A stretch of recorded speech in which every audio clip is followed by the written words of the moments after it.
Hello everybody, welcome back to Beyond the Veil Tarot and Astrology. My name is Candace Marie, I am your astrologer. Thanks for joining me. It's Saturday night.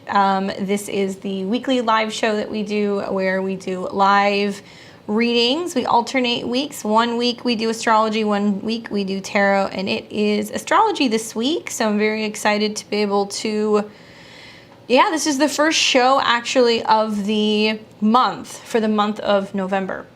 So this is the very first, usually we do Friday, Saturday. I apologize, my schedule's all over the place this month. Things are gonna be a little different. So just a heads up, if you are a subscriber, especially if you are a level 3 subscriber, that is the benefit of being a subscriber to my channel. If you are on level 3, you're gonna support the channel, you're gonna get a shout out, and also you get one reading once a month during my live shows, which are generally on Fridays. However, I'm looking at my calendar as I'm talking to you guys. We're going to be doing a live show today, which is November 6th, and then I should be back to do a live show, I'm assuming Saturday the 20th. That's the plan, probably also in the evening. And then we will come back at the end of November. So we're going to have about a week in between where I'm not going to have a live show. Those dates might change to stay up to date with what's going on my channel. You can check the community tabs and the things that are going on. Usually we'll post stuff and let you guys know what's going on. Those of you guys who are just joining, thank you for joining me.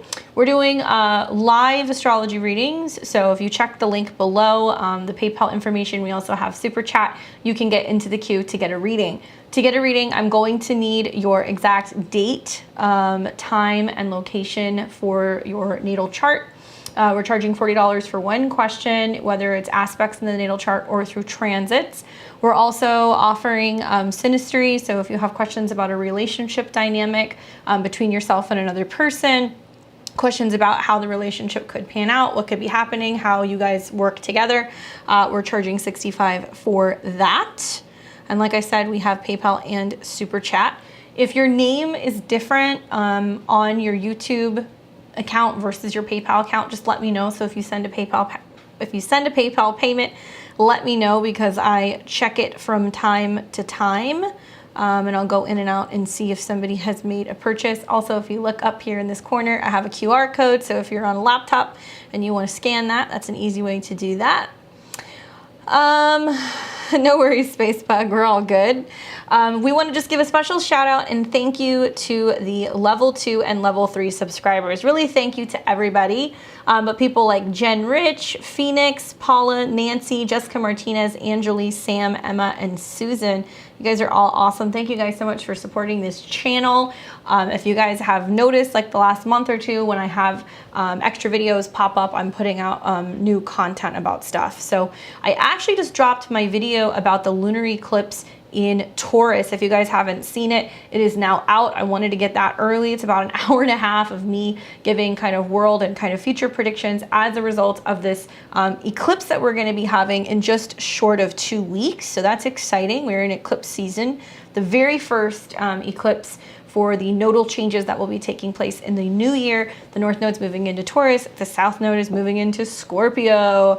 And so I talk a little bit about how that's going to affect the world, the mythology behind that, what my predictions are. It's a little bit of a heavier video. And I also talk about how that may play out for each and every one of the 12 signs. Don't forget to check that out.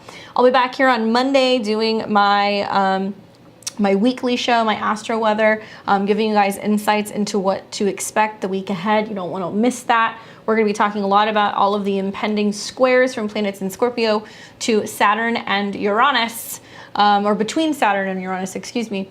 So that's going to get kind of wild. It's almost like the next week is kind of the calm before the storm, because we're coming up into eclipse season. And it's little ditties that I'm working on for you guys right now, other than that video that I just put out that was all about the eclipse. I also started putting together a video on the Venus retrograde, so that's going to be coming out pretty soon too, talking about how that's going to impact us globally and also on a personal level. The more that I got into doing the eclipse video for Taurus, I was like, I gotta come back and I gotta, you know, do the Venus retrograde videos. And I started working on the Venus retrograde video, and I was like, oh, I have to go and I have to do a follow-up to America's Pluto return, because things are definitely heating up here in the United States in relation to that. So yeah, I'm hoping maybe I'll be able to get the Venus retrograde video out, you know, sometime in the next week before I'm traveling. Otherwise, don't worry, that's going to be coming out soon. But those of you guys who are astro savvy, Venus is going into the shadow period pretty soon. So Venus is now in Capricorn and will spend 4 months in the sign of Capricorn. So if you are a Cap, Sun, Moon, and Rising, especially anywhere between, I would say, like 10 and 27 degrees, so that's pretty much a large chunk of the Capricorn land. Pay close attention because you're definitely going to be impacted. All the cardinal signs are going to get impacted quite a bit, so pay attention for that. Thank you very much, Kurt. I actually think I saved your chart, so let me see. Actually, I did, but I think it's on my software.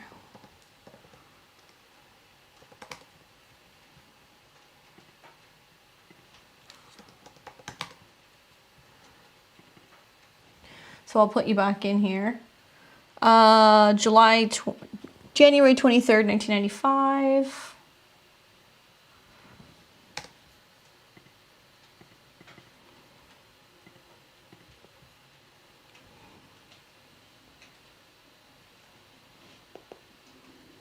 And that was at 10:30 a.m.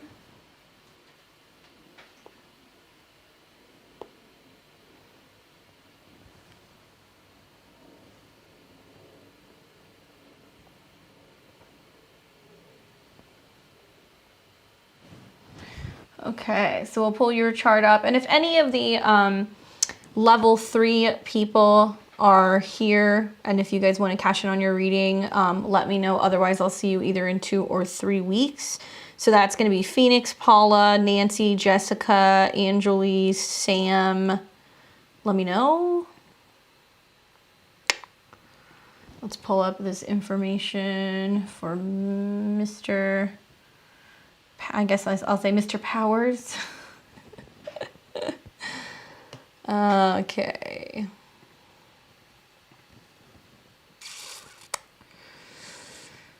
So let's see what your question is. Looking for a new job, wondering what I can expect coming soon in the career department. How long will I be looking for a new job? Okay, great question, especially just what I'm seeing in regards to the retrograde that's going to be happening in your 10th. I think the last time we spoke, we kind of talked a little bit about the accident that happened while you were working, and you were more focused on everything that was going on with the healing in regards to your eyes. So I hope that you are doing well and rebounding from that.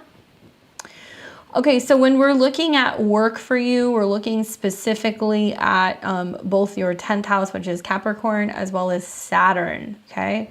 So Saturn transits are going to impact you in a very big way. So one thing that I find most interesting, and I might zoom in on this, so if this is too blown out, you guys let me know. But let's see how this is going to look on my side, because I want to show you very specifically what I'm looking at here. But when I zoom in on your 10th house, we've got your MC, so your midheaven, which is 12 degrees of Cap. We've got your point of fortune, which is 14 degrees of Cap. And we've also got your Neptune, which is 23 degrees of Cap. So you got a lot of stuff going on there right now, dude. You know, it's been a real doozy the last year having Saturn go through this part of your chart. And Saturn was kind of going through there, kind of knocking on Neptune, knocking on Uranus, finally conjuncting your Sun, trying to wake you up and make you realize what you're meant to be coming into in terms of your career, okay? Venus will retrograde through all of that. So like, all in all, part of what I see is that through the transits that are coming in your horoscope, from about December through the end of February, it's the setup for like a new chapter that's going to begin. So I think it's interesting that Venus will retrograde from about 26, 27 degrees, right on your natal Uranus, ruler of the 7th house, which is about working with groups, working with associations, networks. And it will retrograde over your Uranus, over your Neptune, over your point of fortune, stop right on your midheaven. That's super prominent. I want you to think back. You were young, but I want you to think back to what was going on in your life in Christmas or the holidays of 2013 going into New Year's of 2014. That was the last time we had this Venus retrograde. In your astrology, Venus rules your second house of money. Venus also rules your seventh house of relationships. So it's a lot of like, do I value working for this group? Do I enjoy working for this group? Is it going to pay me what I need? Do I feel like I'm making a difference, right? And in the next year, in 2022, Saturn is going to come and it's actually going to be conjunct your natal Mercury. So to me, it seems like you're going to continue helping people, possibly working in giving back, assisting, helping the communities, being able to maybe even do some work that's working with groups that are aiding or assisting those who are in need, okay? Why did I pull out my handy dandy book? Because I want to see what that 14, 15 degrees of Capricorn is about. So I want to see, why would Venus stop right around those degrees and what is it promising for you? I was a freshman in college. I think I decided to change my major around that time. Bingo. So when there is a retrograde in the 10th house, especially Venus is more like, can I make money this way? Do I enjoy this? Do I value this? Does it feel good? Do I want to partner with this company?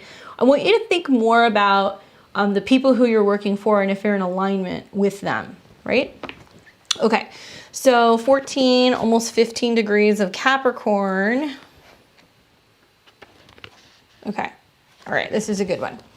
So 15 degrees of Capricorn. So that would be your point of fortune, 14 and change. It says, many toys in the children's ward of a hospital, abundance. Theme, coming together. The symbol speaks to the manifestation of wealth on a social idea side of life. The image of many toys in the children's ward of a hospital captures the essence of humanitarianism, the process of reaching out for help and comfort for those who suffer in pain and tragedy.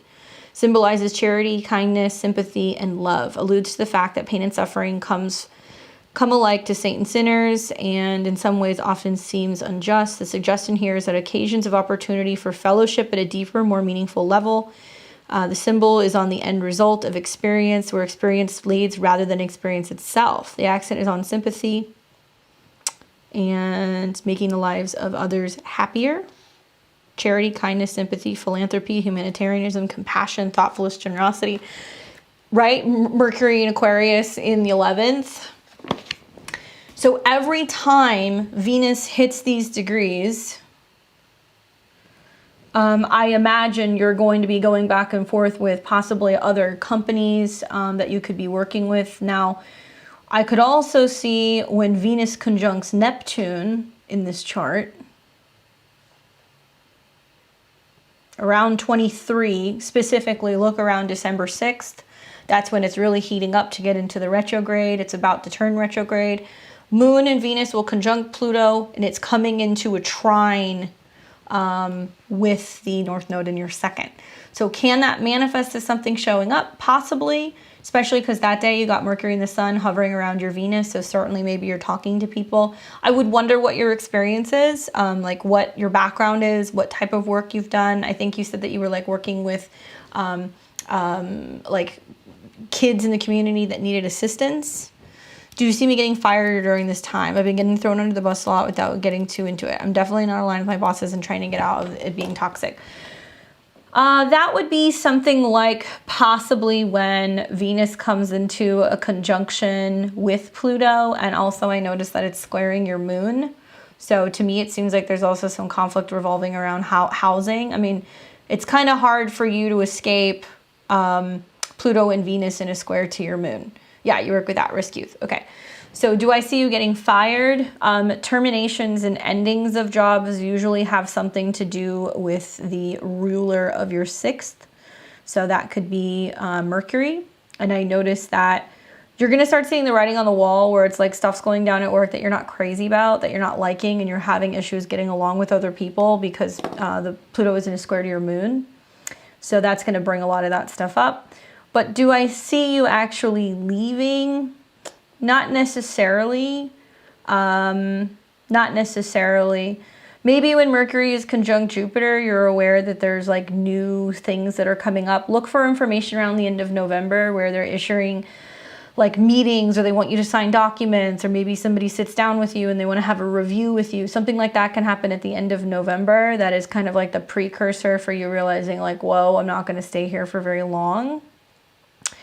And possibly when Mercury comes into a square with Neptune, questioning whether or not how long you're going to stay there. But I would actually say the time where I feel like something may actually end is going to be in the new year, when Mercury is getting ready to go retrograde in conjunction to Saturn. And to me, it seems like an ending of a job is more so likely to come mid-January, especially right around here when Mercury conjuncts Pluto around the 27th, give or take. It's going to get triggered by a lunar transit. So it can be here, your lunar return on the 24th, and it can be right around here on January 30th.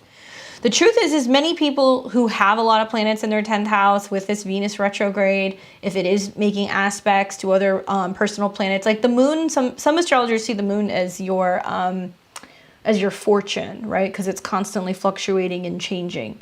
And I feel like it's meant to be this really high-strung process where as Pluto comes into a square with your moon, ruler of your fourth, are you, like, do you live where you're working? Like, do they pay for you to live there? Do they cover your expenses? Is there anything like that going on?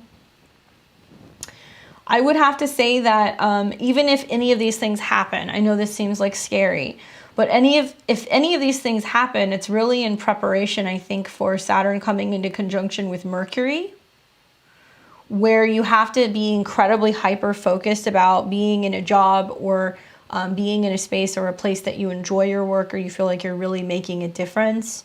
And that comes up a lot. That comes up a lot for you in early February, actually, when the Sun and Saturn come into conjunction with your Mercury around the 7th. And then we've got Jupiter coming into a conjunction with Saturn in the 12th. So I could see one of two things happening. If you're going to get fired, I think it's going to be most likely the end of January, if you're going to get fired. I'm not going to say that that's what is going to happen, but certainly when Mercury comes into a square with your moon, you're going to have more conflicts with people during that time, and it's meant to be pushing you out of your career. The reason being is because we've also got Pluto coming into a conjunction with Uranus, and it tells me one of several things are going to happen. You either need to go and work for a new group or an association. There can be new government programs and other things that can be popping up that you can apply for, where you can go and help and assist people in need.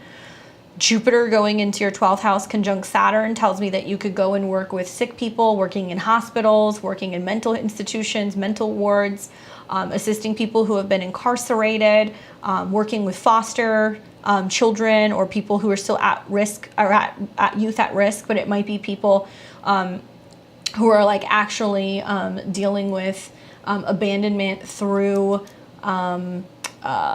what's the word that I'm looking for? Like you might be working for people with people who are left or fled countries who are seeking asylum. So that's something else that you might find. Personally, I feel like something better is coming. I have to tell you this 100%. Whatever shift that happens during this time, it's to set you up, because Pluto is coming into conjunction with your natal Uranus, ruler of your 11th house, that wants to get you on the path of working with other people. The other thing is, and I'm sure I've told you this before, but you got a lot of placements that kind of seems to insinuate that you're going to get more and more and more interested in metaphysics, astrology, working with groups, esoteric stuff, and how that correlates or can help you assist working with people on an emotional or on a psychological level. Like you've got a really nice setup of like Pluto, Jupiter, Venus, all in your 8th house. That all sextiles your placements in Aquarius. So I could see next year on the flip side as you being like, do I want to do more with like health and behavioral science? Do I want to go more into working with people who have addiction? Do I want to go more into like counseling and working with people like that? So it could also manifest as you realizing like, you know what, I want to go down a different direction. I want to go and get a certification or something in something else. Thank you, SR. I live close to where I work. I'm looking for jobs in a school system that would give me a discount at work. Yeah, that's a really great idea, especially considering that, you know, Jupiter is going to conjunct your Saturn, and Jupiter rules your 9th house, which is like colleges, higher education.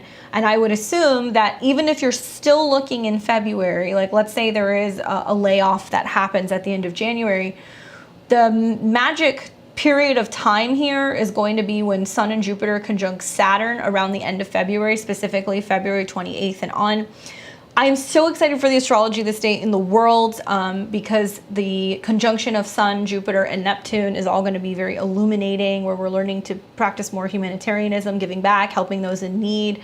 And also you've got gangbusters of planets that are setting up in your 10th house. So it's like almost like this very magical situation works itself out for you in some divine way when you have Jupiter on the ruler of your house of career, Mars, Venus, and Pluto all meeting in your 10th house. And it can mean the very beginning of what is a very powerful build into a transformative new career.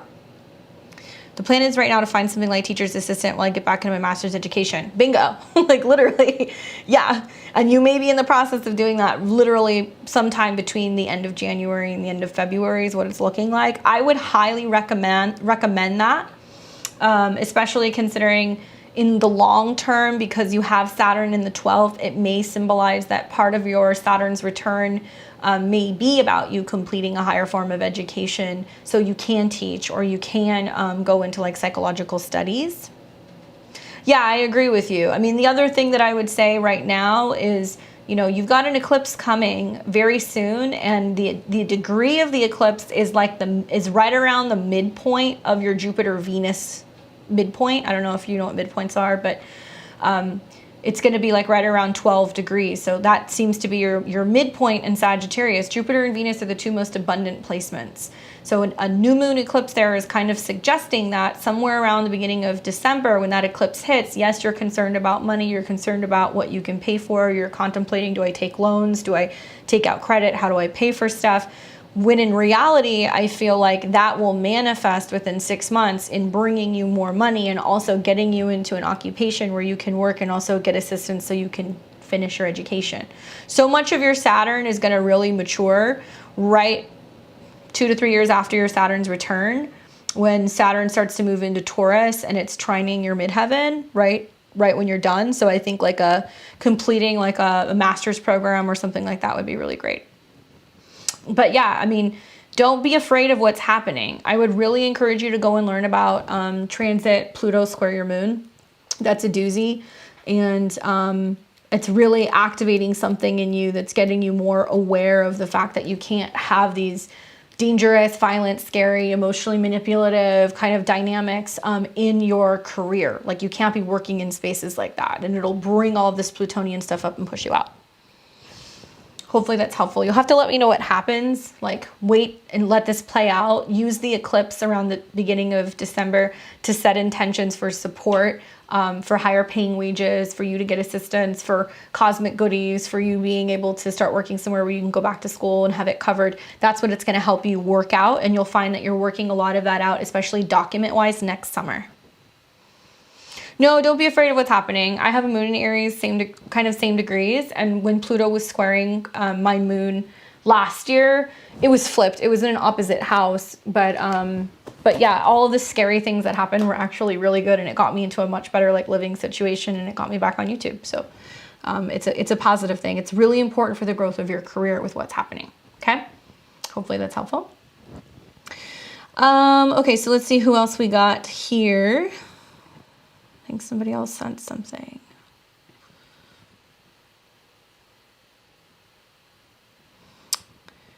Okay, Crystal, July 6th, 1991.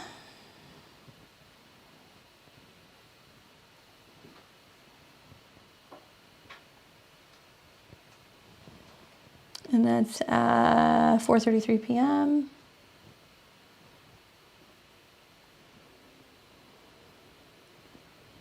And that is Kingston, New York.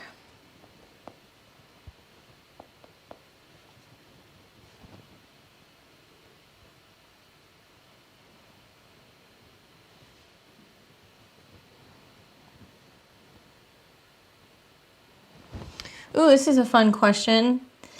How might the upcoming lunar eclipse play out for me? I know the moon will be making squares to my planets in Leo.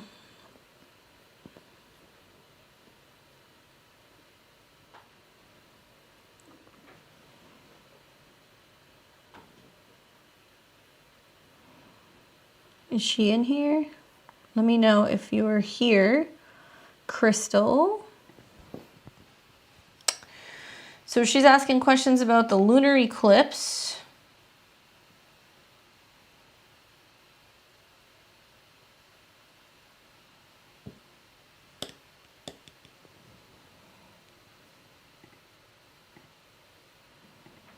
How it's going to play out for you. I'm going to talk about how it's going to affect you in terms of your chart ascendant, and then I'm going to talk about what it means for it to be squaring other planets in your chart. There she is. Thank you. Okay, girl, here's the deal. I will tell you, go and listen to my video that I did. Go scroll towards the end. You can listen to the beginning if you want, but listen to what it says for Scorpio, and because you're a Scorpio rising, and then go and listen to Cancer. It'll be a combination of the two. Scorpio is more what's playing out for you physically. Cancer is more what you need to know for your career. So let's talk about eclipses. North node eclipses are mysterious. We don't know how to predict what's going to happen. They're very kind of climactic times. Lunar eclipses are about emotions, emotional things happening. Okay, so we got to know something's coming to a big completion. There's some big show that's going to happen or some big situation, and it's part of your destiny because it's associated with the North Node. Now, it's an out of sign eclipse, meaning the North Node, at least until the new year, is still in Gemini. The North Node is going to be moving into Taurus in the new year. Gemini is when we talk about it. Taurus is when we are about it. So we're talking about it, and we're going to see physical manifestation, especially from like Capricorn season in January all the way through about June of 2022. For a Scorpio rising, this is a really big time because the North Node's moving through your 7th house. So it's basically saying there are fated events that are happening revolving around relationships. If you're single, you meet very significant people during this time.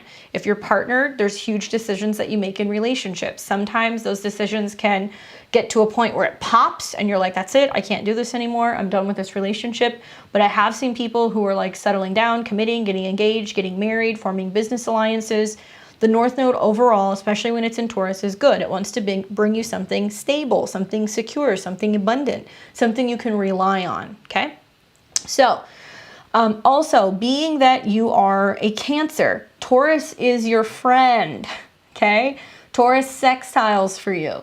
So if you're reading Cancer horoscope, right, what you're going to hear is, how are friends and the stability of friends helping you, right? How are they bringing you more security? Are you collaborating with friends? Are you working with friends? Are friends bringing you money? That's not so much the case with this chart. With this chart, it's, are you working with people that support you? Are you working with somebody who equally wants to focus on the things that are important to you, right? This is a really exciting eclipse, even in spite of the squares, because it's actually putting the Sun and Mercury on your ascendant. Okay, Mercury rules your 10th house of career. So it says you have some big thing to tell the world right around the eclipse. It's the I choose this. This is my future. This is what I want to do for a living. This is what I want, right? So it's about shining a light on the thoughts and the ideas that you have had. This is a holy cow fixed square, right? Because if you look at the top up here, you've got Mars and Venus in Leo in those same degrees, okay? So that's really passionate, really creative, really fun. You like to travel, you like culture, you like experiences. We've got Sun and Mercury on your ascendant, which is like, oh my gosh, you know, I have this bright idea. You've got transit Jupiter in your 3rd house of communication and travels, writing, siblings. And then you've got the eclipse that happens in your 7th house. So trust that whatever is happening during the time of the eclipse is important. It's going to feel intense. The intensity is building now. I am a fan of Jupiter oppositions. So you're having that right now. It means like the world is your oyster. There can be a lot of third house things and a lot of ninth house things. Learning, reading, taking new courses, learning new languages, planning lots of trips. And there can be some sense of when this eclipse happens that it's pushing travel, or it's pushing the need to look far and wide for love, or pushing you to go and look for people in other places, or through travel, maybe you connect or you meet with people.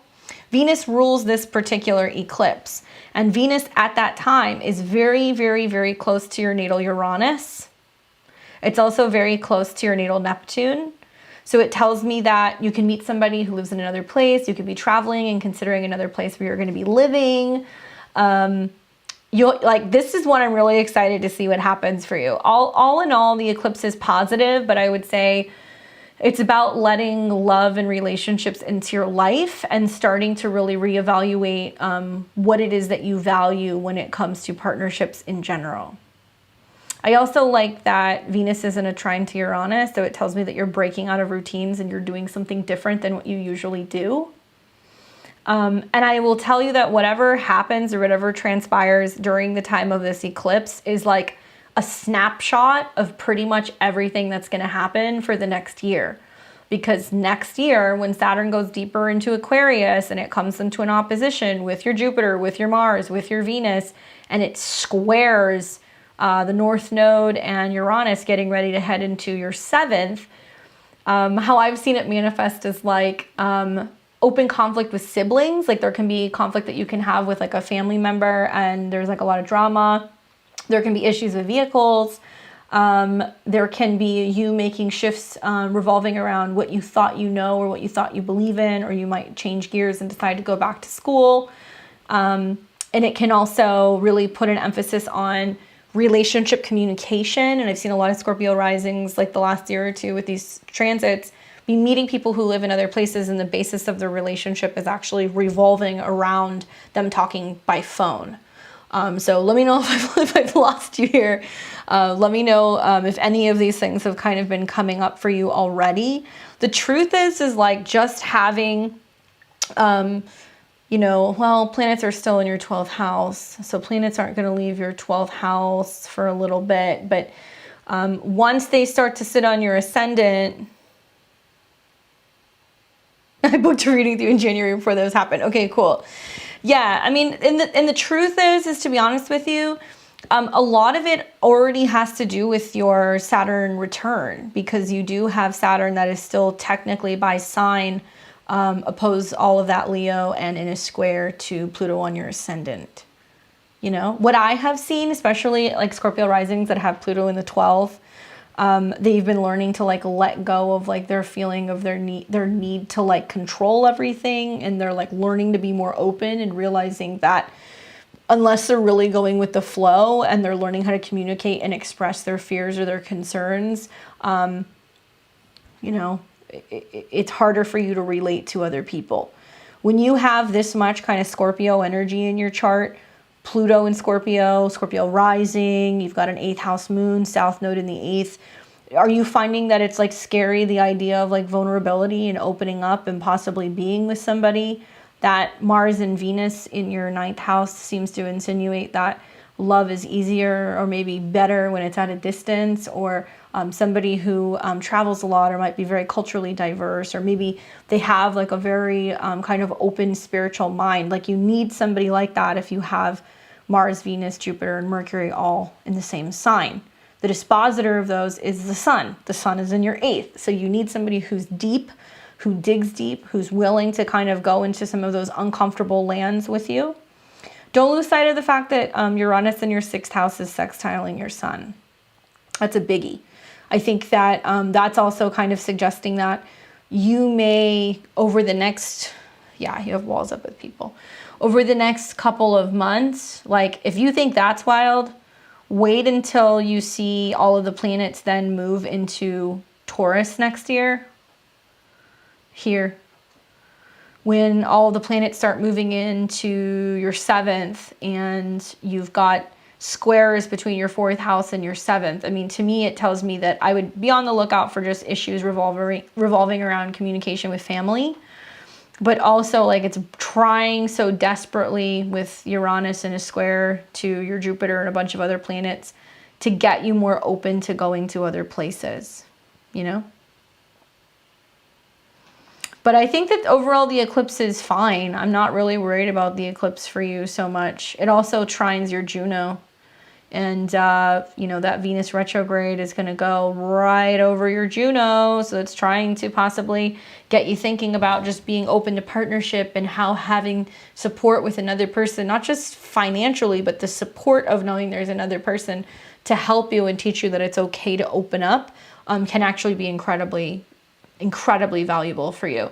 You will only have the North Node moving through your 7th house until about May of 2022.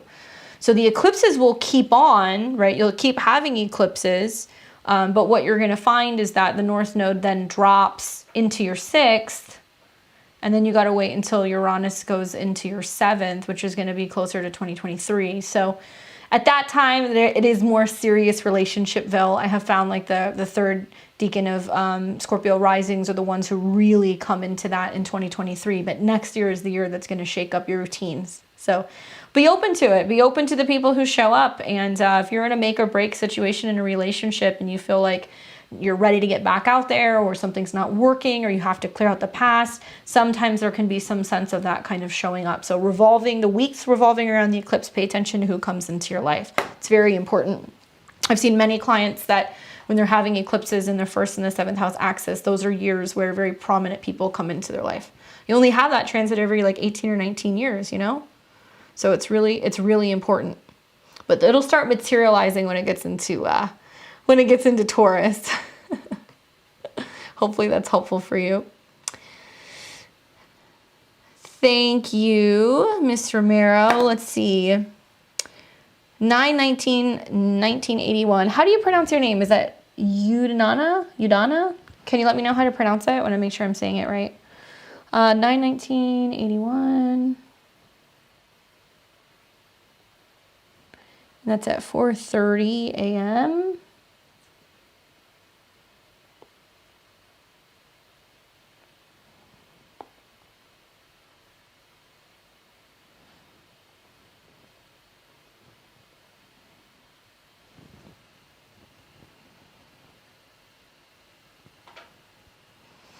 So it looks like you're asking about your work relationships.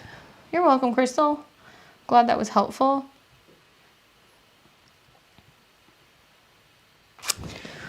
Okay. Close. Okay. I'll stick to Miss Romero. Sorry. So this is your chart. You've got a Leo rising, and your moon's in Gemini, and your sun is in Virgo. So Venus rules your 10th house of career. So what do we got going on here? Sun has been on your Venus. North Node's been in your 10th house. You've got an eclipse coming in your 10th house around the 19th, the eclipse that I was just talking about. This is going to be an interesting one for you because it's very good for, it's very, very, very, very good for Virgos. Pull this up. There we go. So an eclipse on your midheaven can be getting a raise, getting recognized by a boss, a superior, all that good stuff. And it's going to square Jupiter. So kind of similar to what I was just saying with Crystal, you also have some of these same degrees. And the only issue that I see with this eclipse is that it's going to kind of square both your ascendant and your descendant and your 4th house. You're very likely to be very emotional with some of the things that are going on in regards to your inner world, but also your career right around the 19th. Now, the North Node's going to move there for a while. I noticed that your natal moon is in the 10th house. This tells me that there can be a little bit of like fluctuation with work, or sometimes there's a little bit of back and forth that you have with getting along with people at work, which can prove to be a little challenging. Certainly this is a chart that's gone through a lot of changes, especially since like last summer, pertaining to how you communicate with coworkers or whether or not you're even happy at your job. The good news is that the eclipse is going to trine your sun, and that's your chart ruler. So you can't really go wrong with some of the stuff that's getting ready to set up here. And it tells me that you're going to have like a real appreciation for getting recognized in a very positive way. However, one thing that I see that is going to be happening for you down the road here is that you've got an eclipse that's going to be happening around December 4th. Eclipses always come in pairs. So this particular eclipse conjunct Mercury is going to make an opposition to your moon. This makes me feel like there are some unexpected changes that are either happening in the workplace, or there are some unexpected changes that are happening with your family, or just you emotionally, which can kind of throw you off track a little bit work-wise in early December. But unless you're having a negative transit to your Venus, you're not going to see a job end. Like the South Node isn't there, you're fine. Saturn's been squaring that all year, so it tells me like lots of scheduling changes, having to deal with like coworker drama with emails, how you're communicating with people at work, going back and forth with contracts. Like it's been a little stressful. But to me, it looks like a lot of that stuff has gotten worked out, and now you're moving forward, and like the emotional kind of conflict is going to die down a little bit. Now, can there be drama down the road? Yeah, I see a little bit of like rebalancing and reworking some stuff work-wise in the new year.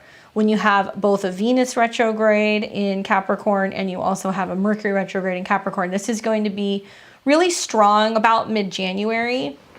And at that time, that's when I would say like you want to really reevaluate, you know, do I like the people I'm working with? Do I want to stay here? Does this schedule work for me or not? Right? That's when you're going to start making some really big changes. And if a job is not for you, girl, you're going to know. Or if you're having like drama with coworkers, people are just like talking trash and causing problems and having arguments, or you feel like people are kind of trying to roll you under the bus. I could see that at the end of January. My advice to you is just when it comes to work, looking at some of this stuff, like staying on time, being on task, making sure you're getting everything done, making sure you're creating to-do lists and you're following up with it, and you should be fine. The only thing that could get you is when this like Venus, Mercury, Sun squares your natal Pluto in the 3rd, and it's about gossip in the workplace, possibly because it's Libra. It can also be about like not coming in on time to work or not clocking in on time for work. So you really want to make sure you're on time and that everything is being put out in a timely fashion, because that could be something that they can kind of get on your case about. And then once you come out of this square, I could see like, have you guys been in a situation where the business that you're working for is expanding, or are they looking for a new office, or have you guys not defined the schedule and how you go back to work? Because that seems like it's been under construction. Something's been under construction in terms of that stuff. Let me know. But it seems to kind of get worked out February going into March, and then you should be good. And you're done with Pluto square Pluto, so I don't really see too many issues. But be careful with emails, be careful with text messages, be careful with tone, be careful how you communicate and express things, show up on time, do all of your to-do lists, and you should be fine. Look for some kind of a document that's going to come through. This does seem to be important now that I look at this. Mercury is going to go retrograde on your South Node. And that makes me feel like there's going to be some kind of an information or a document or something pertaining to like budgeting, something like that could happen right around January 2nd or 3rd. And then again, when Mercury goes retrograde here from January 20th to the 25th. New building, yeah. So that's gonna be so much better for you. Like stressful, but better, you know. But I just kind of feel like a lot of it is just how you communicate and like getting schedules across. And this seems very frustrating because people aren't always on the same page when it comes to scheduling. But the new building, showing up into the new building will be nice. I don't know if that's what's happening at the end of January. I see a lot of having to reorganize, especially like electronics and schedules and stuff. But I think that you're probably going to show up and you're going to physically be there at the end of February, maybe beginning of March. And then you're good. You know, all these planets are going to trine your moon, but you're not really at work to make friends. Okay, that's not why you're there. You have to understand now Pluto is in your 6th house, and Pluto is going to hover around your south node. So with that being said, it's kind of like you're not there to make friends. You're there to work. So just keep in mind that stuff. Hopefully that's helpful. Hey, Jessica, how's it going? Hey, Rachel. Those of you guys who are just tuning in, we're doing live Astro readings. 1 question for 40. Check out the QR code. There's also PayPal. If you would like to do this via PayPal, you may. Just let me know if you send in a question and your name is different on the PayPal than on YouTube. Yeah, you can be cringe and ask for a love reading. That's fine. Jessica, give me your info again so I can take a look at that and I'll plug it in. And Veronica, you're up next. Don't worry, I will get you in just a second. You will be after Jessica. That's the beauty of being able to be a level 3 subscriber. If you guys are a subscriber on my level 3, you're going to get a reading once a month and you're going to be VIP. So I always take those people first.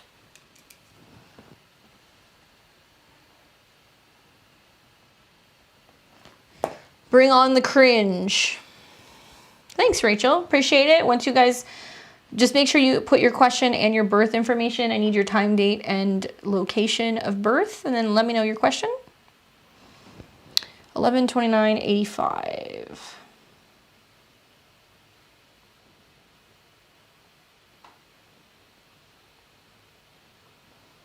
And that was 6:48 p.m.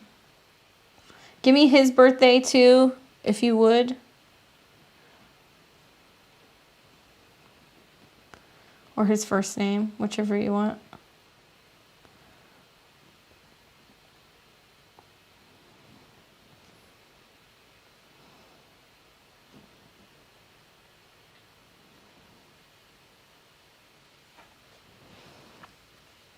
Ask for a love reading. Dealing with a Virgo Sun, Cap Moon, Taurus Rising.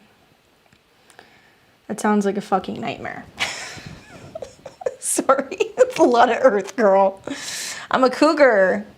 Oh, the 94 ones are freaky. 9/13/94. Okay, so let's just talk about your chart really quick and what's going on with the love stuff. So obviously, you know, look, Sun, Mars, Mercury's all moving into your 5th house, which deals with matters of the heart, dating, and romance. I don't know about you guys. I really like all this energy in Scorpio right now and like the sextiles and the aspects it's making to planets in Capricorn. You're really going to start to feel it in about 2 days' time. When you put earth and water together, it makes mud. And Scorpio and Capricorn are all about long-term goals, focusing, you know, sustainability, commitment, control. So when they're creating this, it's not like the sextile that you see between Cancer and Taurus, right? That's like warm, cuddly, loving, baking cookies, that kind of stuff. This is like, okay, cool. Are we planning like, you know, an empire? Are we going to take over the world together? It's more kind of like mastermind energy. So there's like a lot of focusing on stabilizing. So in your chart right now, you see all these gangbusters of planets in your 5th house making a sextile to your 7th. So it's kind of like you're going, I really want to have all the fun, sexy part of Scorpio and the passion, but I'm looking for sustainability and like, how does this work if somebody is like younger, right? So there's something like this that's going on. Also, the Sun, soon Mars, and Mercury are going to conjunct your natal south node. So that tells me that there can be some sense of undoing, right? You can be like, oh my God, this is driving me crazy. I'm losing my mind. Do I keep him? Do I let him go? Am I rehashing karmic lessons? Am I going through the past? What's happening, right? So there can be some sense of cutting or severing. I love that Mars is conjunct your Pluto right now. And I would say for the next couple days as Mars comes into conjunction with your south node, I think it's going to be like you realizing whether or not you want to cut him loose. That's the feeling that I'm getting. And your Venus retrograde, Venus rules your 5th house, is going to just roll on through your 7th house, December, January, going into February.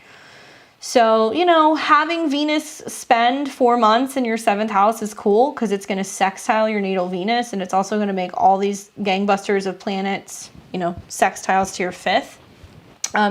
I would not be trying to push a relationship December through February. That's just me. Because Venus is going to spend so long conjunct your Pluto. One of my favorite things to see is when the 5th house Lord goes retrograde in the 7th house, because the 5th house is true love. So if you're not in the right relationship, you're going to just, people are just going to see their way out. It's going to fall apart. They're not going to stick. But I have seen situations 9 times out of 10 where even in the midst of that happening, if you stay open, when your 5th house Lord goes retrograde in your 7th, it can bring in a true love, which can lead to like something real. But if you're fighting it, and if you're still dealing with karmic relationships and you're still not learning your lessons, it's going to get really sticky. So just keep that in mind. Okay. There's an eclipse in opposition to your Venus that's coming on the 19th.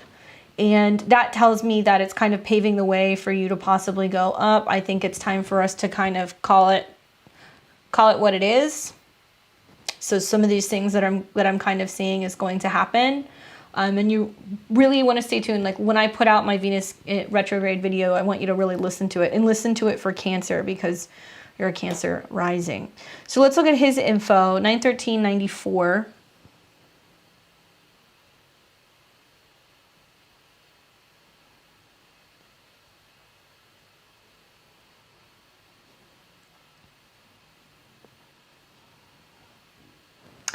So yeah, he's got a Cap moon. It's on your descendant. He's got Pluto on your vertex. He's got his North Node and his Jupiter and his Venus and his Juno all in Scorpio. Here's the deal. I'm gonna be really honest, Jessica. Like, you're a really great match for him. Him maybe not so much for you. Here's what's happening. I mean, it's a million different things. For starters, Neptune is in opposition to his sun. Okay, so for Virgos, if we look at it as like Virgo rising, we don't know his rising. I guess, well, maybe you do. You said he's a Taurus rising. So the eclipse is going to be in his 1st house, which means he's becoming more focused on the self, or he's becoming more kind of selfish, right? Because the South Node's going through his 7th. But Neptune's in opposition to his sun. So there can be people who are in front of him who are a perfect match, but he's confused. He doesn't know what he's doing. He's cutting through the fog of Neptune. Like, it's hard for him to kind of show up. And I feel like it's going to be an interesting thing for you to cut him loose and then wait until Venus goes retrograde, because he's got 1, 2, 3 planets in your 7th house. And when Venus goes retrograde through all those planets, he may come back to you. Also, you guys have reverse nodes. So I see this a lot with clients who are like, 18-ish years apart, 19 years apart.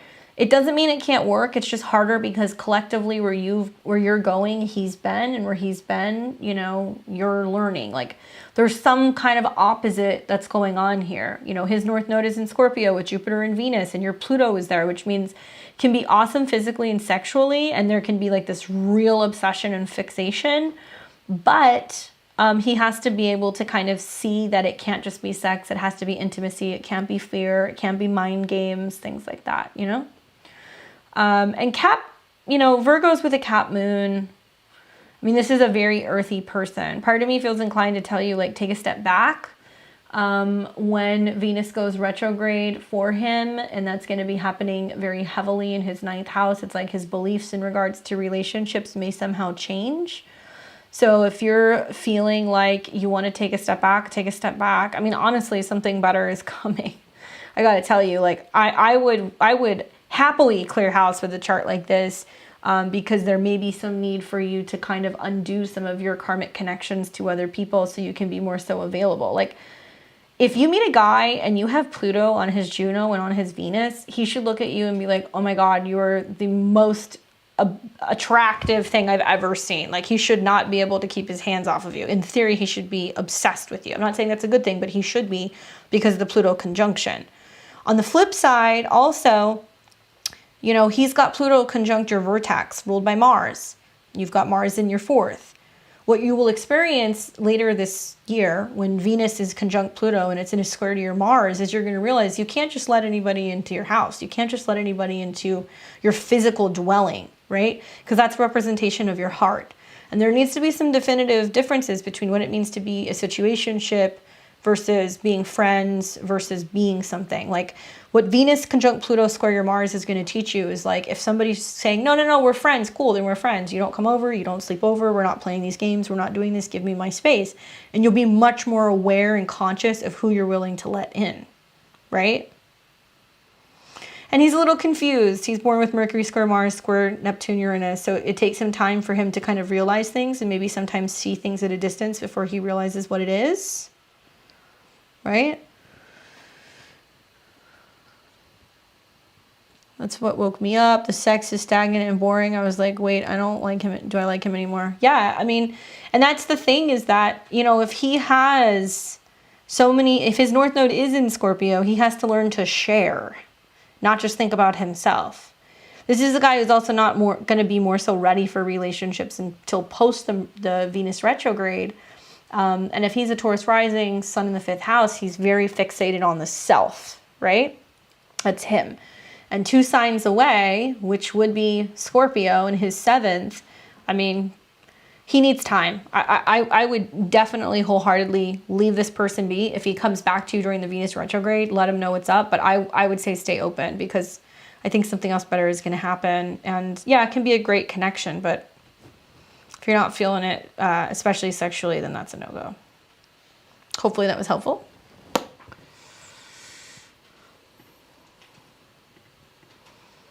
Veronica, thank you for being patient.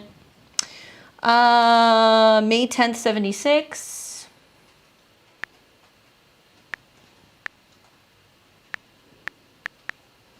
And that was at 4:20 a.m.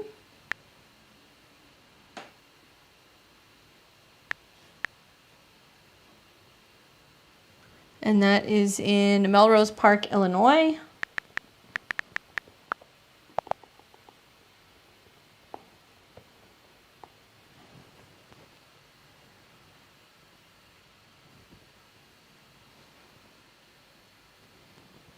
May 10th, 76. There we go. So are you here, Miss Veronica? You're welcome, Jessica. Veronica says, just want a general reading. Okay.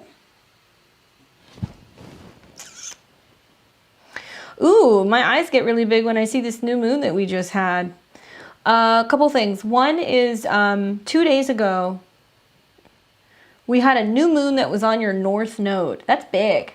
So Sun and Moon came together, conjunct your North Node. North Node in Scorpio in the 7th is learning how to transform within relationships and go deeper. Cool. So that's setting the stage for 6 months of a lot of growth when it comes to relationships, right? And I can see your relationship life has kind of been a bit colorful, huh? Venus opposed Uranus natally, North Node in the 7th. You have got Jupiter conjunct Venus. So you have no problem bringing people in. It's just finding people that can be reliable. That seems to be a big theme in your life. But a new moon on your North Node is a really good sign that the next 6 months for you is going to be a huge turning point revolving around relationships that allow you to go deeper, that bring you security, that help you transform. Now, I want you to pay attention when planets become conjunct your North Node because it may activate this. This is going to be November 12th through the 18th.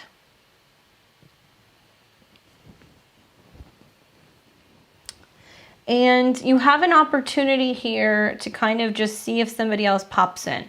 You might be feeling more inclined to initiate a relationship. There can be some friction or even an argument with other people, so just watch for that. But there's supposed to be some kind of movement or motivation getting you in the direction of partnership. And this can also be the 7th house, which is open conflict. That can come up as well.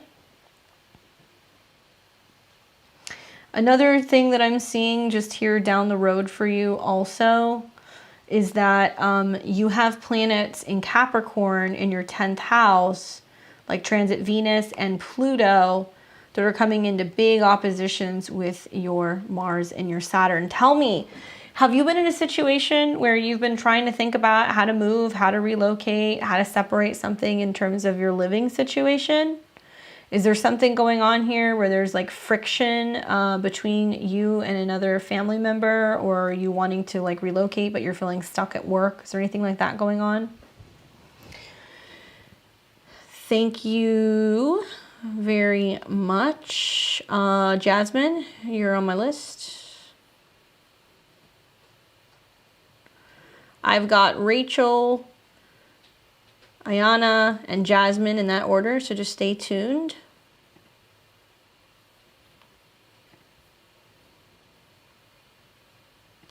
Susan P. I have a, Susan, are you a subscriber? Are you a level 3 subscriber? Let me know. If you're a subscriber, then you get a reading. Otherwise, you're welcome to get on the list. You just need to purchase a reading. Just click one of the links on here. Thanks, Rachel.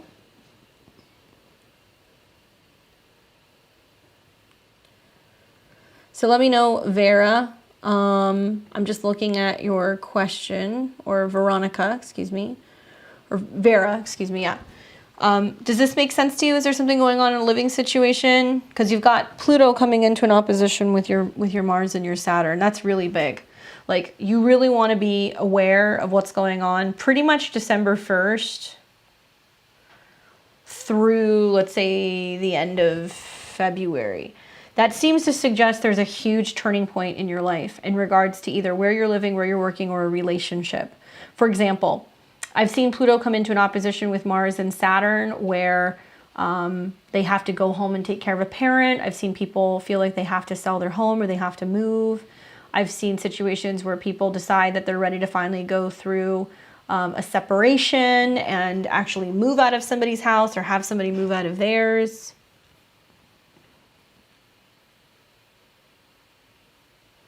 Let me know.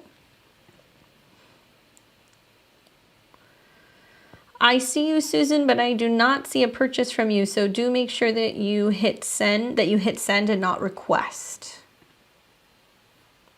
because I do not have you.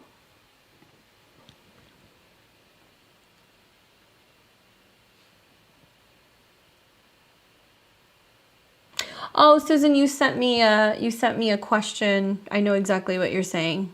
Let me see here. You sent that to me yesterday. Yes, I will add you onto my list too. I did not realize that you sent that. I see you here. You sent it a day early. Don't worry. Just stay patient, guys. I see it.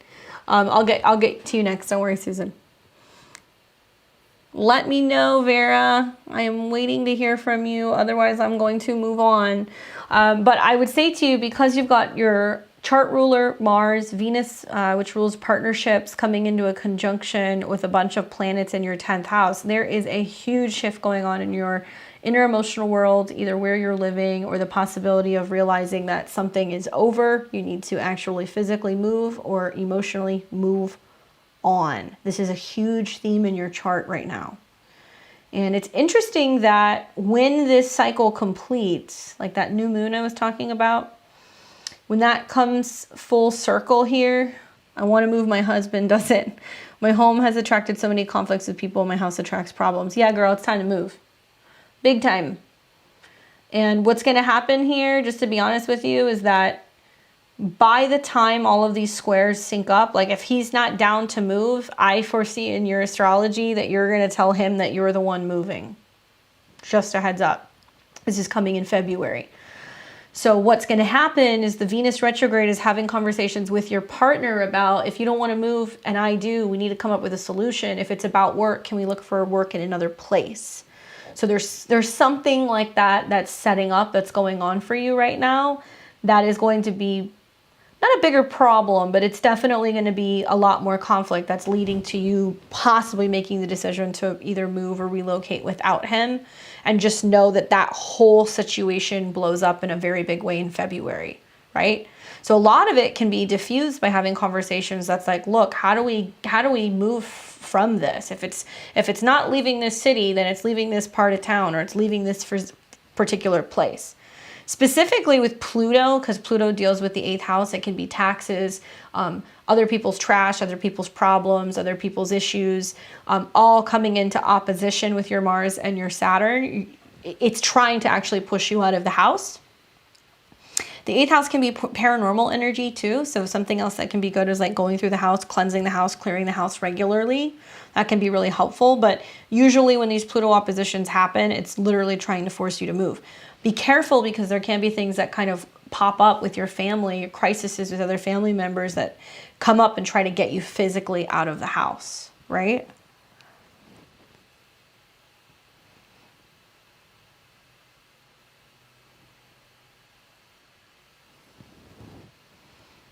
Especially if there's other people in the house, because Scorpio or Pluto can represent other people. So I kind of see something really brewing right around mid-February. That's kind of the setup to get you out of there, or to kind of, if there's been other people staying with you, to tell them that they need to leave. Hopefully that's helpful. Let me know. Oh, one other thing I would say, Vera, is there's an eclipse on December 4th, conjunct your Neptune. That's suggesting that there's going to be some kind of assistance or some kind of help that's going to come from a friend. So I guess one of the other ways out is like possibly staying with somebody for a period of time. But that eclipse is setting the stage for you having bigger issues in your relationship. My 2 adult kids get into it so much trouble, police always knocking at your door.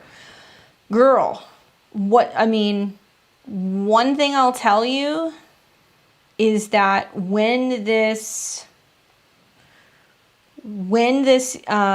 planets go into your 10th house, there's going to be bigger issues with police officers, because Pluto, Mercury, these are all people who are in uniform. They'll make oppositions to your Saturn and your Mars. So if you do have kids getting into trouble, especially because the sun is the ruler, there can be a bigger issue going on with your children from about mid-November through January, where cops can actually show up and want to remove one of your children from the house. I don't like saying that, but that can happen, because they might forcefully try to take somebody, especially if they are involved in criminal activity, or if there is a situation where there's like a warrant for an arrest. So that's something I would really look out for, like seriously look out for with those oppositions. I'm sorry to hear you're going through that, but definitely getting out of that space or clearing the space is going to help. Okay, so we've got Susan, and then I promise we're going to come back around. I know we've got a couple of people waiting. We've got Rachel, Ayana, and Jasmine. Just be patient, guys. I did not forget about you. Don't worry. So let me take Miss Susan, plug her in. Susan, it's nice to hear from you. It is a crazy time for Libra Scorpio placements. I hope you're faring well. 10-12-62.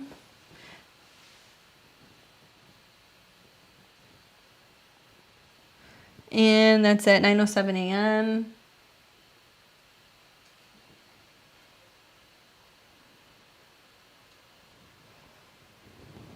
Okay. Remind me, where was that you were born? I know I've got your chart in here. Susan Prizek. Bogalusa, Louisiana.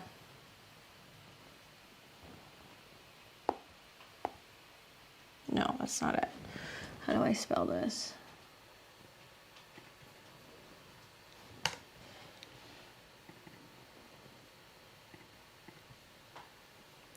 B-O-G-A. There we go. Let me know if I'm wrong. I believe that's right.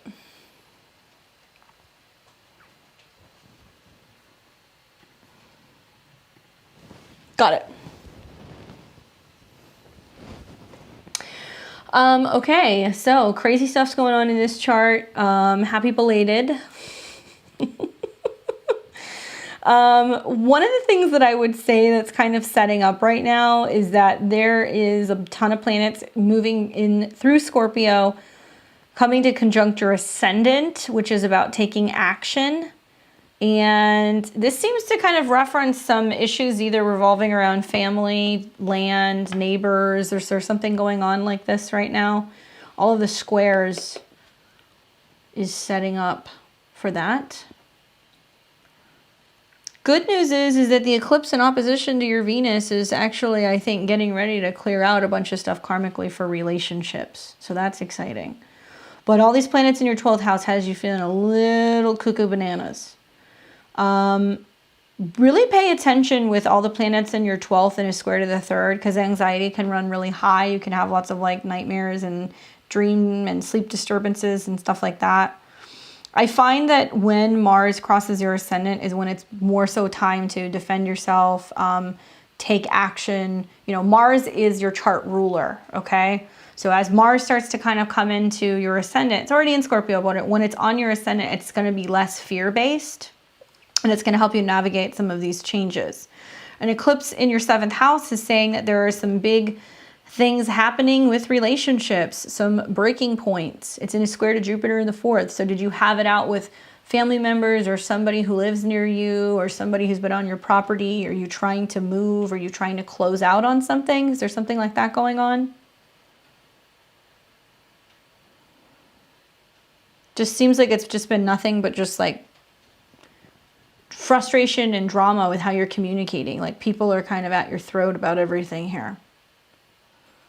It does clear out, and I find that this is going to calm down, but one thing you want to be mindful of is that Mars is going to cross the midpoint to the eclipse, especially right around the 8th of December. So I could see like you kind of having it out with somebody then, and feeling like you need to kind of get clarity. Ironically, my son just bought land by my ex. No problems yet. Okay. So, you know, I mean, the way that I see this is like, because there's so many planets in your 12th, that's why you're having a difficult time right now. That's why you're kind of freaking out. Planets going into Scorpio should be really positive for your chart because it's kind of powering you up. I would say the big thing is that when Venus and Mars are coming into conjunction, or when there's aspects with the sun, that's going to deal more so with like money and resources. And it's going to be just after this eclipse here. So from December 3rd on, it's all about money, money that you're making, money that you're investing. Mars is going to go through, so I could see you bringing more money in, especially in early January. I'm liking the aspects that you have here also about navigating, making decisions about land investment yourself. And that's going to be playing out more so the end of January. Can you have anything in specific that's going on right now that's feeling really crazy and really hectic? Mercury and Mars in your 12. This to me just seems like anxiety. I have to be really honest with you, you know. The craziness is stemming, trying to get my Airbnb open soon, I hope. Okay, so that's property. Yeah, when you have Sun square Jupiter, you're going to start to kind of see this kind of coming together right around here. November 14th, ironically, is you're going to see like the bright side of things and be like, oh, it's going to work. It's going to come together. And then when Mars squares Jupiter, you're going to have a burst of energy to really start getting things done. And that's going to start for you right around the end of November. Take your time is the one thing I would also say, because when Venus goes retrograde in your 2nd house, because Venus rules your 12th, there can be some sense of you being anxious about whether or not resources are going to actually like pay off, like what you've invested into some of your business stuff is going to pay off. Having your Jupiter return in the 4th house, if you have some kind of business that's Airbnb and travelers and things where you have people in and out of a house, that's also a guarantee that that's going to pay off, especially in January. Your Jupiter return is definitely something I would look into. Especially that it's at a 3. I kind of see this as you weighing your options, feeling it out, really promoting this, focusing on trying to get people into the space. And then it's about questioning whether or not you want to move yourself or if you want to get into another space. But that's going to come up a lot for you April, May. And Uranus is getting ready to go into your 7th house, Susan. So that's the ruler of your 4th. So it can be about having people in and out of your space, giving you the freedom to go back and forth between 2 cities. And that's going to open things up for you to have relationships with people at a distance. Jupiter goes into your 5th house, the true love, and it will conjunct your moon in the 9th. So it tells me that you'll meet somebody who's going to try to get you to possibly travel and visit them more in another city next spring before maybe finally taking the plunge in 2023. I do want to move and buy land. Okay, cool. So listen, wait on the whole buying land thing. I want you to be looking at this more right around end of January going into February. That's a time that I'm okay with it. Another time is going to be your Jupiter return. So you could also be doing that like when Mars, your chart ruler, is conjunct your Jupiter, or when you have your Jupiter return. So there's a couple different times that you could do this. You could be doing this in the end of February.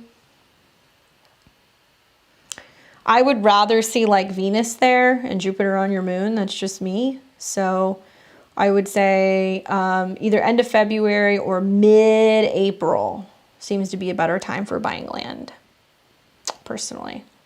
But that's what's going to happen. The thing is that you're going to start looking at land, but you're also going to meet somebody who's either going to want to travel a lot, or they might try to get you to look in another city. So stay open.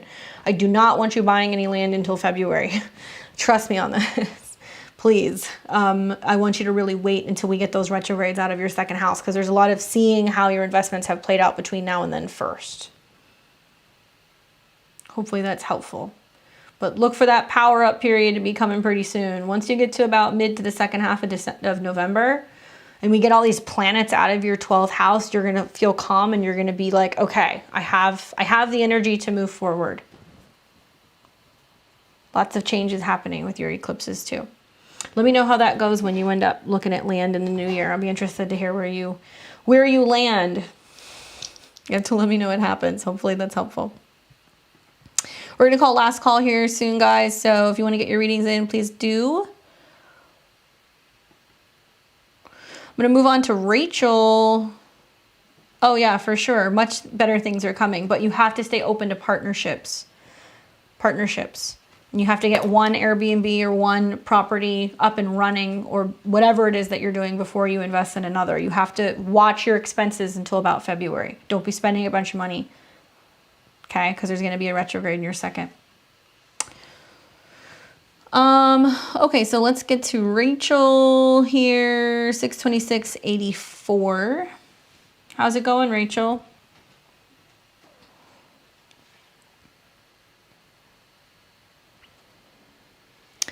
$626.84.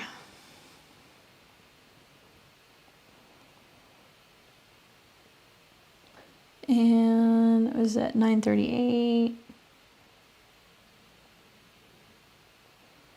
Is that AM? In Berkeley.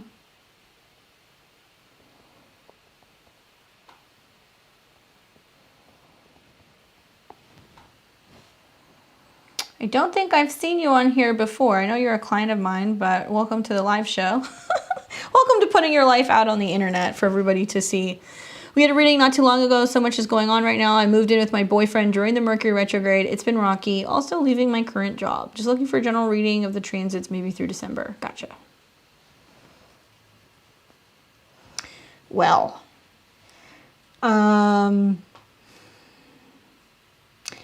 you moved in with your partner during a Mercury retrograde in Libra in your 3rd house, which is literally about moving in with your partner. That's why.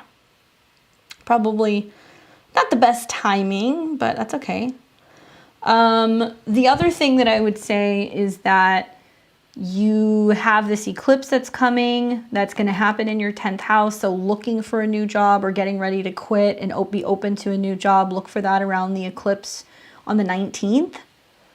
Personally, I got to tell you, like, do you have enough space in that place with him? I'm looking at the other eclipse that's coming when Mars moves into your 4th house, and there's definitely a lot more intensity when Mars opposes Uranus, by the way, because Uranus is your partner. That's going to be from about November 18th. I take that back. November 17th through the 20th, there's some intensity here. You may have some conflict with him about being like, you know what, maybe I need to go somewhere else, or maybe I'm looking for a job somewhere else, or maybe we need to move somewhere else. Yeah, you don't have enough space in this place, babe. That's what's going on. It can calm down a little bit when Mars comes out of the opposition, but I have a feeling that once Mars starts coming into a square with Jupiter, then you guys are in a situation where around the second eclipse in December, around the 4th, that's setting you up to basically go, am I going somewhere else? Am I moving somewhere else, right? There's going to be an eclipse conjunct your natal Uranus, ruler of the 7th. So it can be like this whole make or break, like, does it make sense for us to be in this space? Should I be moving? Do we get a bigger place together? Is this the relationship that I want to be in, right? These are the things that I want you to ask yourself. And then also, Venus will go retrograde in your 5th house.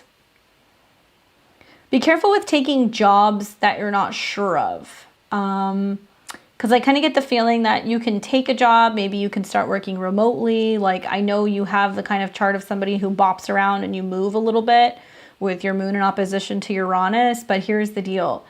Venus, Pluto, all moving into your 6th house of your daily routine is squaring planets in your 3rd. So if you are going to be working remotely, you need the space to do so. If you are going to be working a job that requires you to eventually be in another city, you need to have that conversation with your partner.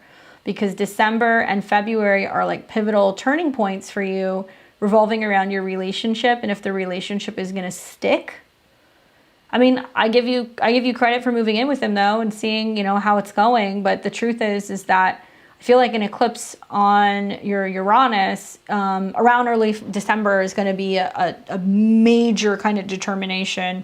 Am I going to stay in this relationship? That's the one question that I would have for you.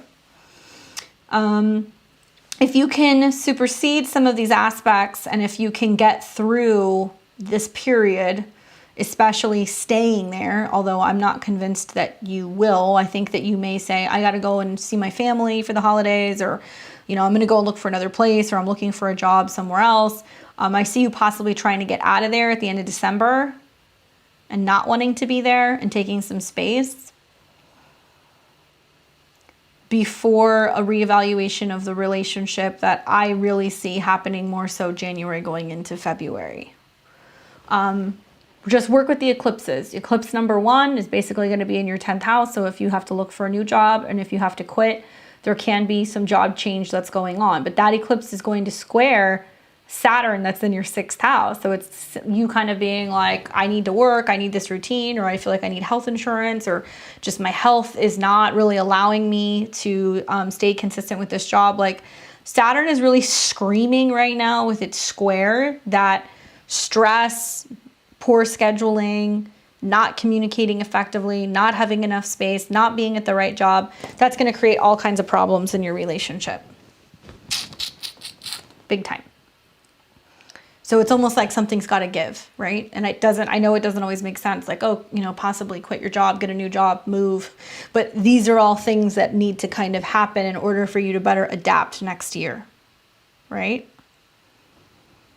Be careful taking a job, especially in, I would say, mid-November through February if you're not sold on it. Because Venus will retrograde there and you may realize like, oh, actually this is not for me, or this isn't going the way that I thought it was going to go. Work and job stuff seems to stabilize a lot more for you, okay? Trust me on this. Like, end of February going into March.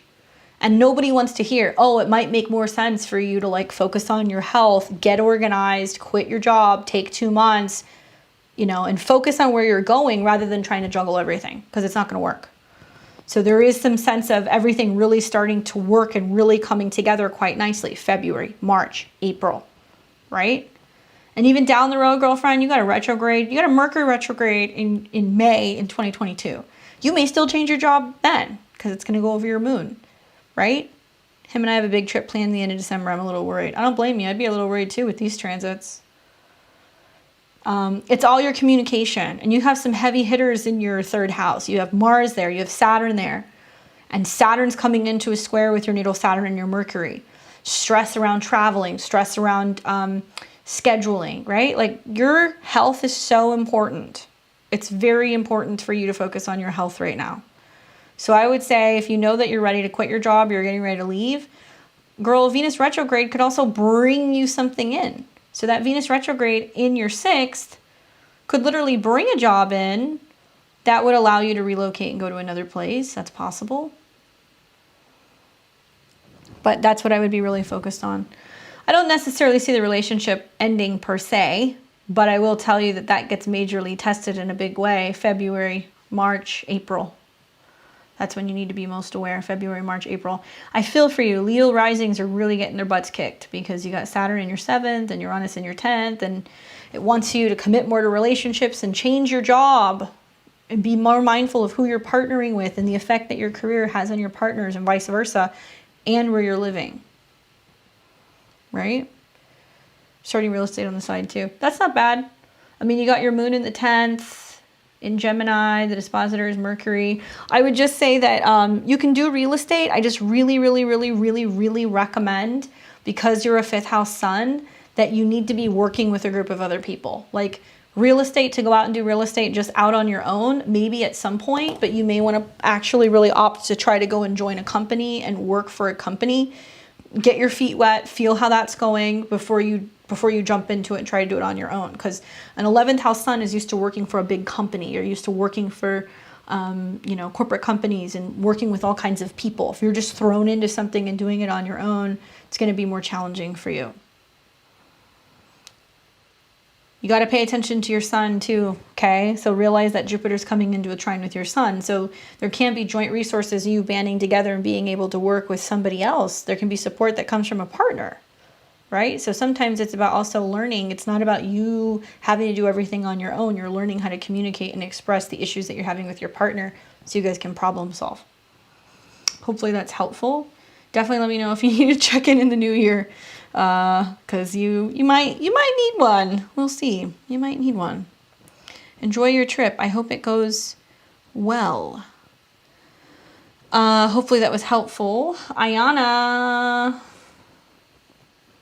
Him and I are planning to work together, and he does real estate. So there's the change, right? You can't juggle everything. Got to make time. You got to create time. Let me find Ayana. Did you send your info here?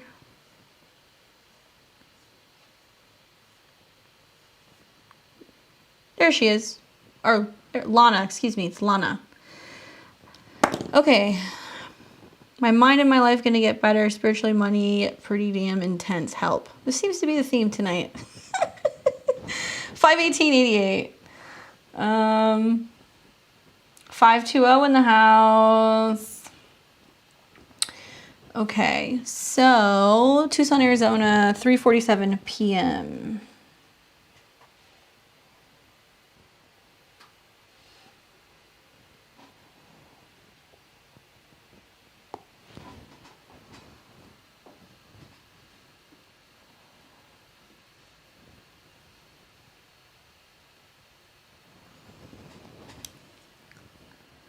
Okay.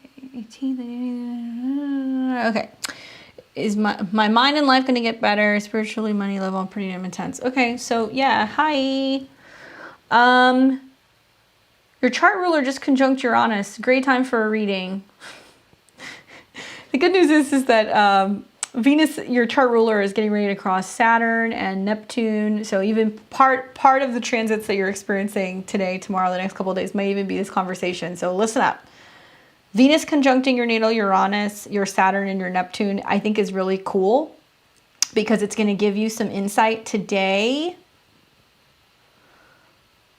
through the 16th, okay, today through the 16th, as to where your mind and how you communicate and how you think and your body are out of whack, okay? It's out of whack because it's squares. Breathing and breath work is very helpful. Going for a walk, going for a bike ride, journaling, listening to mantras, repeating your goals. These are all things that can help you, all right? I just want you to think about that. Whatever Venus touches, it blesses for you. Then we're going to have Venus that's going to move into your 4th house. And it's going to start coming into sextiles with Neptune. So you start kind of realizing that part of this is about learning to wind down and relaxing and thinking about your own inner world and what's going on with you emotionally and behind the scenes. Part of the reason why you're so wound up is that there is an eclipse coming on your sun. And that's a big deal because your sun is the ruler of your 11th house. It's goals. It's your job. It's what makes you happy. It's your vitality. It's what brings you joy. Okay. So if you're going to be having an eclipse there, whatever is happening, 17th, 18th, 19th, pay close attention because an eclipse on your sun is going to show you some turning points, some psychological changes revolving around your goals. In order for you to receive that information, you got to calm down. 2, that eclipse is going to square Mars in your 5th. Mars is the ruler of your 7th. What the hell is going on in your love life? What's the problem? Jupiter has been conjunct your Mars recently. Okay. Yeah, everything's changing and it's really scary when you're a Taurus, and I get it. And you have all that 8th house stuff, but really you're like a Scorpio Taurus. You're like a, I don't know, you're like a Taurus with a Scorpio bodysuit. Okay. 8th house Taurus is things are constantly changing. My reality is changing, and you have to confront all the skeletons in the closet and everything that you're afraid of. Especially when it comes to not having enough money, not having enough food, not having enough sex, not having enough security, not having insurance, whatever it is that's going on, there's some issue here. I'm probably a good person to talk to because I have a Scorpio stellium in the 2nd. So you and I are very similar, but I'm just going to tell you, like, physical change is necessary. These things have to happen. So the events that are surrounding this particular eclipse squares Jupiter, which is positive, and it squares Mars, ruler of your 7th. So this is more about your love life. Okay. In the next year, Saturn's going to conjunct your Mars. It means you're going to commit to a relationship. Probably you're going to have to move in with somebody, or you're going to have to move for somebody. You may even get pregnant and have a baby. I am unemployed and in love with 2 people. Interesting. So you got to choose, you know. Jupiter on your Mars is, my question is, who's actually offering you, oh, well, that's a bummer. Twin flame versus soulmate. So you're realizing that you can't sacrifice your feelings for security. That's the long and short of it. And for you to have an eclipse that's conjunct your sun and also your Juno, it's telling me that there are huge things that are going to happen February through June of 2022 that's trying to get you to merge with somebody and learn more about coming together and making a choice. You have to make a choice. Mars square your sun, you know? Which one is going to manifest as the most happiness? Which one is going to manifest as the most joy? Which one's going to allow you to really fulfill your desires, right? And it can't be the situation where you're holding space for somebody who's not ready. Unemployed, I'm not so, I mean, it's not that I'm not concerned about that, but I'm not as concerned about that looking at this chart, because your chart ruler Venus is going to go into your 4th. It's going to conjunct Pluto. It's going to trine your sun. It tells me that you have the opportunity to go and live with family. You're going to get some kind of assistance. You could go and move in with somebody else. There could be a guy who shows up and says, hey, I've got help for you. I just want money and love has to shift. Girl, you can marry the richest man in the world, but you never know when he or the money are going to run out. You know what I'm saying? So it's kind of hard for a Taurus because you're having to learn that love is not money, love is not possession. There's something going on revolving around sex and love and security, and it's all being reprogrammed right now. From somebody who's gone through some of these transits, I would just tell you that when Uranus gets into your 8th house, it's going to get wilder. And to me, it looks like you're moving. I don't know if this is something that you're going to be doing in February, March, April. There's a move going on. You're going to move with somebody or in with somebody. And Jupiter's going to hit your North Node, ruler of the 3rd. So it's new work, new move. Figure out where you're supposed to be going. That's what's most important. And also Jupiter's going to trine your Venus. Let everything fall apart that needs to fall apart. I do think that you need some kind of like spiritual or emotional or some kind of therapy support, because you have so many planets in your 8th house, and eclipses there represent as like crisis. Even not having planets there, those eclipses are scary, right? But it's much more personal when it's happening on your personal planets. But I look at this and I laugh. I'm like, what are you so afraid of? You're going to end up finding somebody you're going to merge with. They're going to help you make more money. You're going to learn a lot about your own personal inner healing. You're going to heal when it comes to sexuality and trauma and fear of abandonment. You're going to bring more in, and you're going to have somebody who's going to support you. So hard for my mind to care about love when I'm wanting money. Got to change that though. Oh my God, my life, what the fuck? Yeah, but it's, you know, really that's your Mars.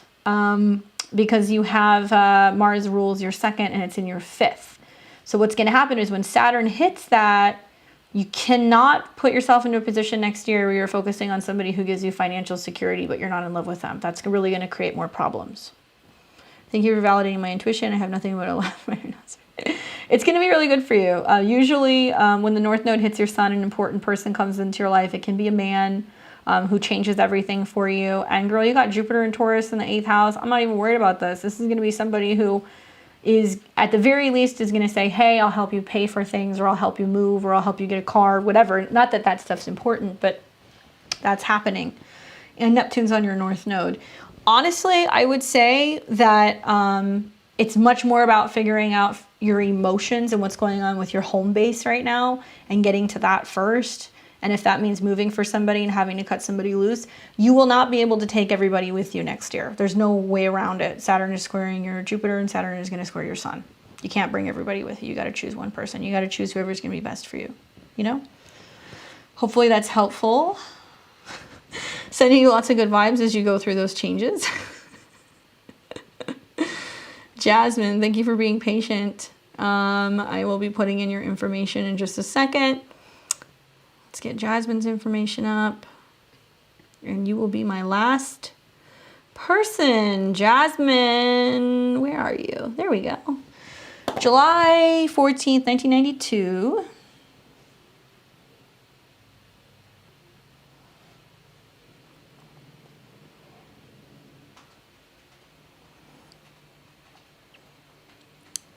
And Jasmine, can I get your time also? Albury.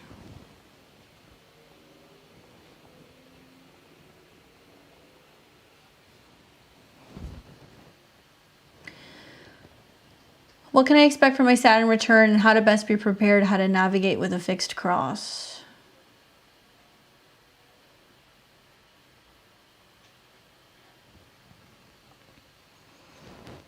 I like it when I get those very specific questions.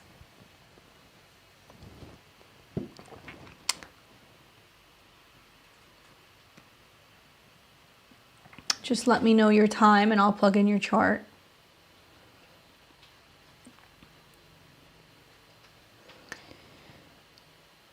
Saturn return and navigating, 12:25 a.m.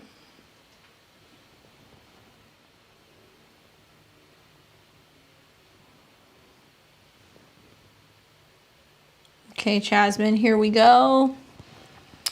July 14th, 92, 12:25 a.m. And you've got questions about your Saturn return, how to prepare, what might be coming, and the fixed cross. So the outer wheel are the transits. So you say Saturn return is something that's concerning for you in navigating. I say, holy God, Pluto's on your ascendant. So that's a big piece of the puzzle too.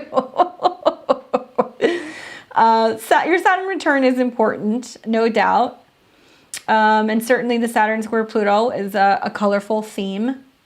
And one thing I will say before I preface your Saturn return is that in spite of the fixed cross that you are talking about, and those of you guys who are wondering what is a fixed cross, I will show you.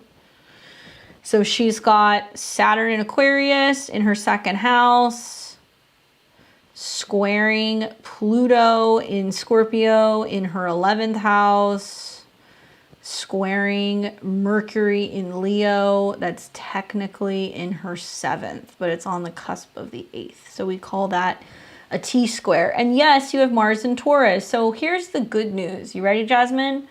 You were born with a fixed cross. Like, you are a badass. Not much can fuck with you. Especially considering, for the most part, it's in some pretty prominent places in your astrology, okay? So the second house is about self-esteem, money, resources, natural talents, food. It can be about your voice. Fifth house is about your love life, passion, children, creativity, dating. Your seventh house it's on the cusp of the 7th and the 8th, but it's the 7th. is relationships, partnerships, and Pluto in the 11th is powerful goals and friends and things like that. I'm actually in Aries rising. I'm not sure what happened there. 12:25 a.m. Hold on. Let's make sure. I want to make sure that this is right. Oh, you know what? I think it's the time zone. You're right. Thank you for catching that. Okay, so let's backtrack. So Aries rising, still it's still the same square. It's just a different rising sign. So you've got the square going on between Mars on your 2nd, Mercury in your 4th, Pluto in your 8th, Saturn in your 10th. So anyway, you're born with a square. You're gonna navigate this better than most people because you're used to working with the square on a regular basis. So don't let this scare you. Saturn return happens every 28.5 to 30 years. From an astrological standpoint, this is when you mature, you work through the karma that you have been dealing with your whole life up until that point, and you're flushing out stuff from your past life, and you're learning how to come into your own destiny. So it's like the soul matures in a way, right? So when I look at this, Saturn in the 10th house, Saturn loves being in the 10th house. Saturn loves being in the sign of Capricorn or Aquarius. So you've got that working for you too. All year, Jupiter has been there. So I'm curious to hear what sparkles of the future you have seen with Jupiter being there. And to me, it's like, were you looking to go to relocate to another country? Are you looking to go deeper into a spiritual belief system? Have you been training or educating yourself on something new? It's all 9th house stuff that's been kind of setting up because you've had Jupiter in your 10th. But the Saturn return in itself, because Saturn is at a 16, I think it's going to be about the possibility of being able to do some kind of work that feels emotionally fulfilling, you know? And with Saturn square Mars, your chart ruler, it does kind of say that you have to work hard and kind of fight against the odds as you're coming into your Saturn's return to be able to feel like you can do work that is going to be fulfilling. I love that the North Node's moving into Taurus. I love that the North Node's going to conjunct your Mars. I feel like that's really going to help you where you have the North Node on your Mars and you're like, I want to make, I'm relocating off the grid and doing an international community thing. That's amazing. That's so good. So with the North Node on your Mars, it's squaring your Saturn, and it's basically saying like you're stepping up and like learning more maybe about the earth and growing and food and being able to do stuff that's going to be more sustainable. The South Node on your Pluto is also realizing that the power comes from you working with other people and sharing in resources. And you've also got the square that's then happening to your natal Mercury. So there's something that's definitely going on here that makes me feel like this huge shift is going to be happening even before your Saturn return begins. So Saturn return in the 10th is basically laying the foundation for what you want the future of your legacy to be. What you do for a living, how you're seen out in the world, how you're making a difference. I wonder if you're going to be going somewhere else. So I know that you said that you're going off the grid and you're going international. So the Uranus aspect is really going to ring true as to going somewhere where maybe you feel like you have less restrictions and you have more freedom and you're able to kind of build something that you really enjoy. When your Saturn return happens here, it's going to be shortly followed up by Mars, Venus, Mercury, all coming into conjunction with your natal Saturn. So yes, your Saturn return is important. It looks like it's happening right around this day. It's going to happen right when the sun is there.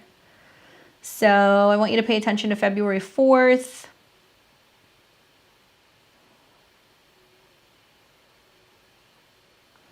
Through like the 6th. Those days seem to be important because the sun's going to highlight that. Something that brings you joy. But then shortly after, Mercury is going to, it'll retrograde, but Mercury is going to show up and it's also going to conjunct your natal Saturn, as will the moon. So February 27th and 28th is important. And then when Venus and Mars cross these degrees too, I think that's going to be really interesting because it's about a merger, a partnership, possibly meeting somebody very significant in the process of this. March 21st.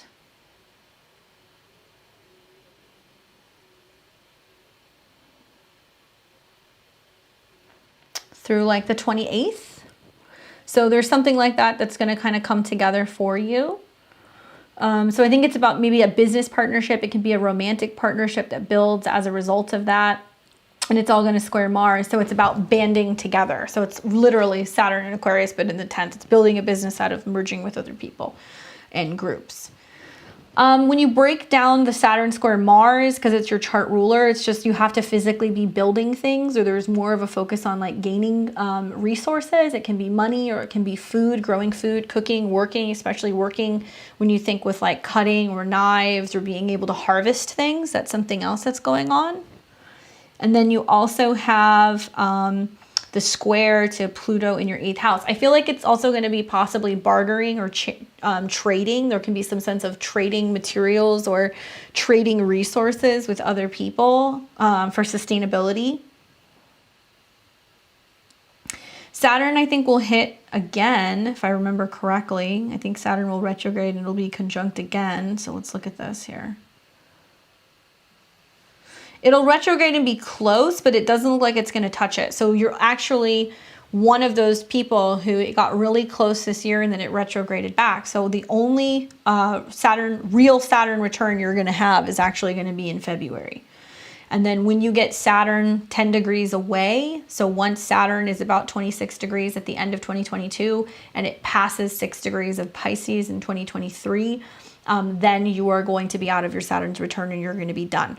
Something I like to do for Saturn return readings is I like to actually cast the chart of the moment that Saturn comes back, and I can show you the chart and tell you what the focus is going to be really for the next 30 years, but that's like a really in-depth reading. So if that's something that you're interested in, or if you do feel the need to like check back in the live readings and get a follow-up in February, that can be a good idea. Or if you just want to book a reading, check out my website. I'm happy to do that. I do Saturn return readings, and I can basically look at the moment that Saturn returns and tell you how it's going to play out for the most part, what the lesson is for that 29-year period. But don't worry about it so much. You're going to navigate it much better than most people. When I was looking at the other chart, when I was like, oh my God, Pluto is still in opposition to your Venus. It's going to be in opposition to your Venus for a while. Okay. And Venus is the ruler of partnerships in your chart.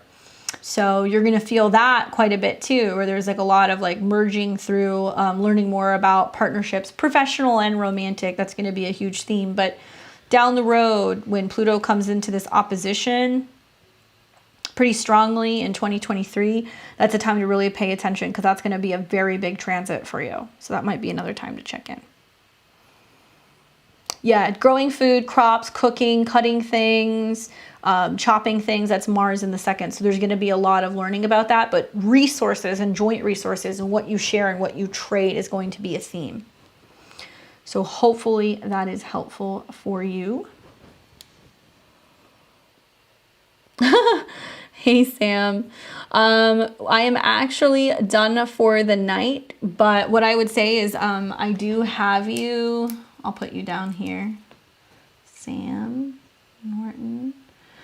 Send me a message, because I know you were asking me questions yesterday. I just haven't checked my messages. So send me a message on the same platform and send me your birth information and send me that person's information, and I'll tell you what I think, and that could be your reading, because we have been here. We've been here for like 2 weeks. Sorry, 2 weeks. Feels like 2 weeks. We've been here for I don't know, an hour and a half, maybe a little bit longer. It's going on 2 hours. But I will be back in 2 weeks. Unable to hear you, but I need to know how to get money making and such. Yeah, just send me your birth information and I'll look at it and I'll send you the response in the message. Those of you guys who are subscribers, like I said, you can be a part of the live readings. If you're a level 3, check out my subscriptions. I practice Western evolutionary astrology along with what I see with tarot intuitively. So if you like my reading style, you want to book a reading one-on-one, check out my website below, beyondtheveiltarot.com. I have full and half-hour sessions. I've got a couple spots open in December. I'm a busy lady. And I also have one question offer. So if you want to ask a question, you're more than welcome to do that. I can usually get a response to you within a couple of days. So make sure you check that out. And if you don't already watch my Midheaven podcast to do with the Peace Dealer, check that out as well. I put out a podcast every Monday with him on new topics.